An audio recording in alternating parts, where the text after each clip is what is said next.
Hello అండి, నేను మళ్ళీ వచ్చేసా. నిన్న మా 7th wedding anniversary. So first morning ఇంట్లో పనంతా ఫినిష్ చేసేసుకొని యాజ్ఞికని ఇంట్లో ఉంచుదామనే అనుకున్నా. దాని అల్లరి గుర్తొచ్చేసి స్కూల్ కి పంపేశాను. ఇక ఇంట్లో పూజ చేసేసుకొని టెంపుల్ కి వెళ్దాం అనుకున్నాం, కానీ అసలు టెంపుల్ కి వెళ్ళడం కుదరలేదు. చాలా లేట్ అయిపోయింది.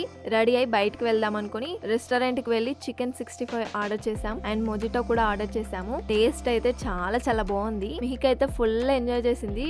లైట్ గా ఫుడ్ తినేసి మళ్ళీ ఈవినింగ్ ఫ్యామిలీతో వద్దామని చెప్పేసి ఇంటికి వచ్చేసాం. ఈవినింగ్ 7 కల్లా కేక్ కట్ చేసేసి ఎంతైనా ఫ్యామిలీతో ఎంజాయ్ చేసే కిక్కే వేరప్ప. రెస్టారెంట్ అంతా గోల చేసాం. ఎవరికి నచ్చింది వాళ్ళు ఆర్డర్ చేసుకున్నారు. అన్ని ఫుడ్ ఐటమ్స్ అదో స్పూన్ ఇదో స్పూన్ తినేసరికి కడుపు నిండిపోయింది. ఇక తిన్నది సరిపోదన్నట్టుగా సరిపోదా శనివారం మూవీకి కూడా వెళ్ళాం. మూవీ అయితే బాగుంది, ఫ్యామిలీతో ఒకసారి చూడొచ్చు. అన్నట్టు మా హస్బెండ్ సర్ప్రైజ్ గిఫ్ట్ ఏంటో చెప్పలేదు కదా. మా హస్బెండ్ అయితే నా కోసం రింగ్ ప్రెజెంట్ చేశారు. రింగ్ అయితే చాలా చాలా చాలా చాలా బాగుంది. నెక్స్ట్ వీడియోలో కలుద్దాం. బాయ్.